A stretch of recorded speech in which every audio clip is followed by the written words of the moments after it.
Hey friends, it's Jasmine, and I hope that you all are doing well. Today, I wanted to talk to you about tree wards. Now, this is something that is definitely a part of my practice and something that I have not seen a whole lot of, at least here on YouTube. Tree wards are essentially exactly what they sound like. A ward is typically something that is put in place, whether it be in the physical or the astral, as a way of protection, or even sometimes as a way to glamour a space. For me personally, I think that trees are very important, and we can read a lot from trees. We can read from their bark, and we can also read from their rings, and we're able to tell how long trees have been here. Some trees have been here much longer than we have. So imagine the stories that they could tell if the trees could talk. Now, I, of course, very much believe that trees do talk. I just think that they talk in a different way than we do. But I believe for those who have ears that can hear, you're able to listen to what the trees might have to say. So typically when we're talking about tree wards, what kind of comes to most people's minds are the images from the Blair Witch movie, which of course are extremely iconic and have kind of become like a cemented part of occult horror in a way. And I remember when the Blair Witch movie actually came out and the effect had on, the media and the general public. And I was pretty young when the Blair Witch movie came out, and I remember actually going to see it in theaters, and I thought it was like the coolest thing even as a child. But I've also always really been into horror movies, and of course I've always had a natural draw towards occultism and witchcraft. I do kind of want to give a disclaimer here that everything I'm going to talk about in this video is not necessarily from any books that I've read or anything that I've seen online. All of this is 100% my own personal practice, opinions, and research that I have done myself through unverified personal gnosis, if you will. So there's nothing that I'm going to say in this video that is necessarily cemented anywhere in any practice or any history. And a lot of this is purely going to be speculations, opinions, and my own practice. Now that that's out of the way, let's talk about tree wards. So like I mentioned earlier, the very definition of a ward in the craft is a way to set something up in the astral and the physical, whether it be an aspect of protection to ward off from the evil eye or to ward off from negative intentions, or whether it be a ward to, push out negative entities or spirits from a space, or even reflect it back to the conjurer.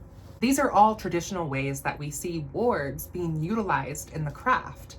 And oftentimes these wards can be purely astral, or they can be burned in place with candles. They can be drawn in place with chalk. You will see different traditions making different sorts of wards in different cultures and different geographic locations. And one thing that I personally have found in terms of tree wards is that I find tree wards especially to be prominent throughout the Appalachian region.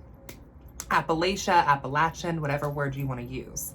Now, some of you may know that I live in the Hoosier state, aka Indiana, here in the United States, which southern Indiana is actually known as the Little Smokies. So I don't necessarily live in Appalachia per se, but we are close neighbors to Appalachia, and our state does have what we call the Little Smokies, which is really mostly just a bunch of hills and hollers. Now on my channel, I've talked a lot about cultural magic and cultural witchcraft, connecting with your cultural lineage and the magic of your ancestors.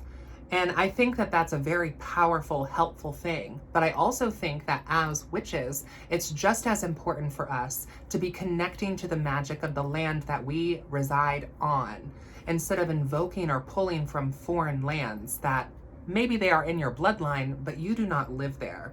So I think that revering the spirits of the land that you live on, getting to know the spirits of the land that you live on, and connecting deeper to these mysteries will really benefit your practice. Don't get me wrong, that's not to say that digging into your ancestry and better understanding your cultural magical practices are still very important. I'm just saying keep this in mind as well. Tree wards are something very much of a folk practice. And what I mean by that is in magic, we tend to have two main sort of groupings, two main kind of thoughts when it comes to magic. You have ceremonial magic and you have folk magic.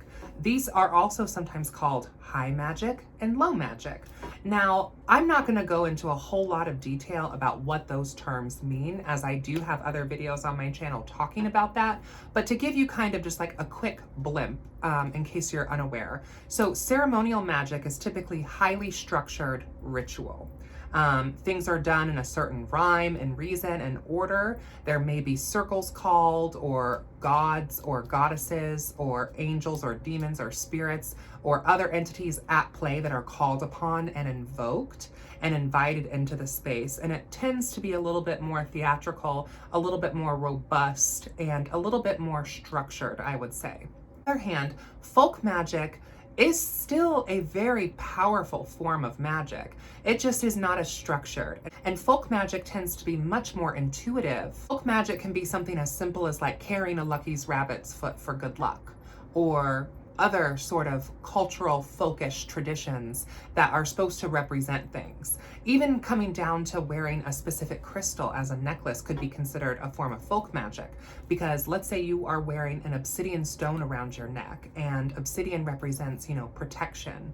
So every time you're looking at this stone, you are going to be reminded of the protection that you are cloaked in. Therefore, that is a form of folk magic right there.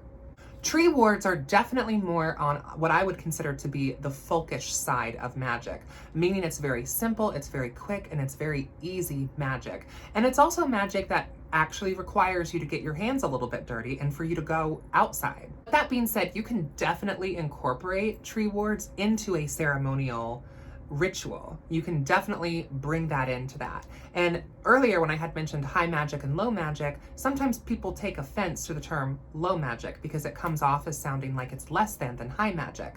I would like to point out that the differences that I see with this terminology of high magic and low magic is that high magic tends to be working more so with planetary aspects, the cosmos, and the divine, while folk magic tends to be very earth-based and earth-centered, and gods or spirits may or may not be a part of the folk practice, but tend to always be a part of a ceremonial practice. That's one of the big things that I believe separates the two. Now, for me personally, tree wards are something that I absolutely use as a protective measure and as a tool.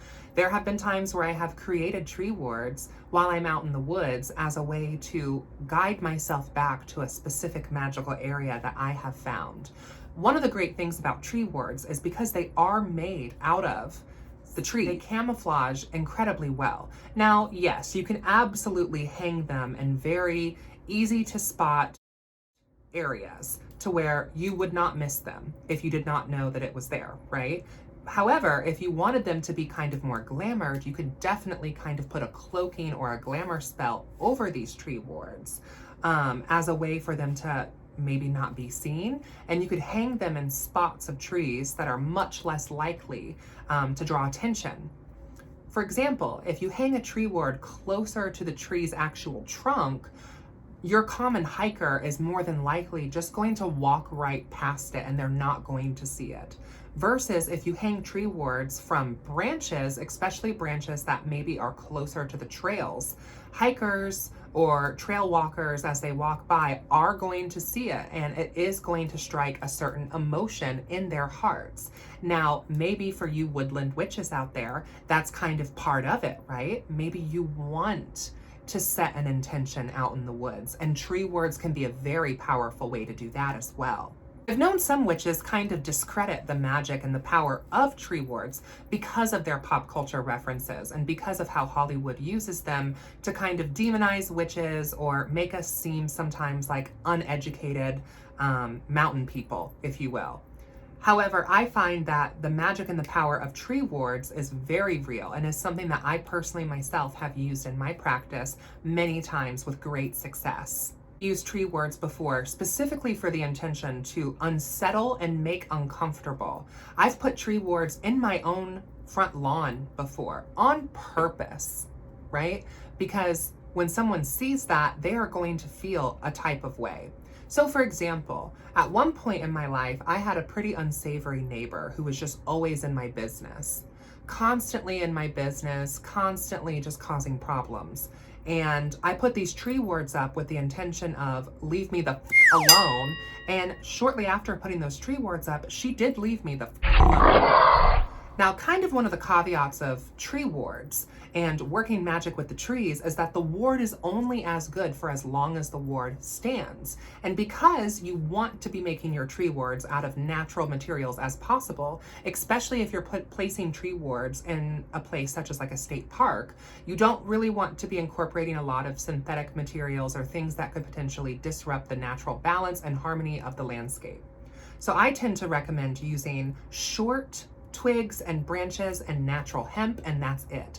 If you're going to incorporate any sort of other accessories, I would recommend just using simple feathers or beads if you wanted to add a little bit of flair to your tree wards. You can definitely get a little bit more avant-garde if these are going to be tree wards that you're going to be placing on your own personal property or on your own lawn, versus if you're going to actually be placing these in a state park or in a woodland area. You always want to make sure that you're being respectful of the wild and that you're being respectful of the wood.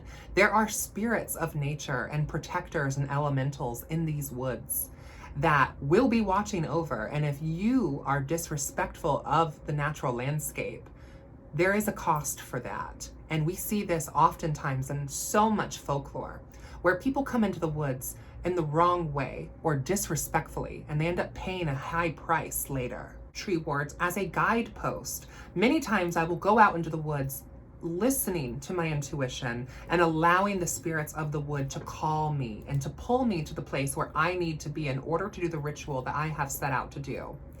I have done this with much success, where I go out into the woods with my headphones and I listen to my music, typically something meditative or even chant-like with some drumming, and I will allow my spirit to be pulled into the woods to a place that I need to be.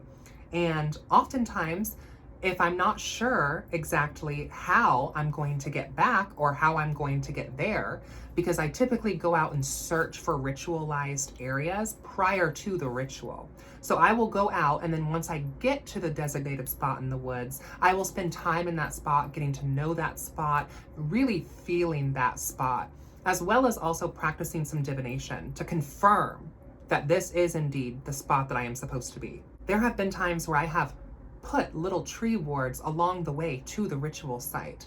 And I do this as a way for myself to remember that I'm on the right track. But I've also done this as a way to help others who might be meeting me in this ritualized area. If they know to be looking for these tree wards, and if they understand how they work, then they're able to use them, right? So every witch, I feel like, who uses tree wards is kind of going to have their own language with it.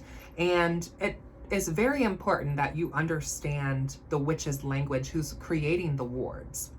For example, for myself, I often create tree wards in the shape of alchemical elemental symbols, in the sense of earth, air, fire, and water. I will create tree wards in the north, south, and east and west quadrants of the ritual space to serve as a living compass and to remind me which direction is north, south, east, and west. I will also create these tree wards to invoke and bring in the energies of each of these elements. I can also create these tree wards along the pathway for protection, or to send messages about the water, or send messages about the earth, the air, the fire. That being said, I have also created tree wards to be used in ritualized ceremony as a way to create and consecrate this space in the physical and in the astral, and create this connection between worlds. Also use tree wards for protection. That way, if we are doing a ritual, let's say in a public woodland area or a state park, I've used tree wards before to keep prying eyes from gazing upon or interfering with mine and the coven's magic out in the woodland. Tree wards can be a very powerful tool and a wonderful resource, and is something that we very much have a plentiful amount and supply of. You really don't need much. just some natural string and go out into the woods and look for some small branches. And you can piece those branches together using some string and hang them upon the trees. Now, definitely make sure that you don't tie those strings too tight, because you don't want to constrict the tree branches that you're tying the tree wards to. Remember, trees are living, breathing entities of their own. They're very much the old, ancient ones of the woodland.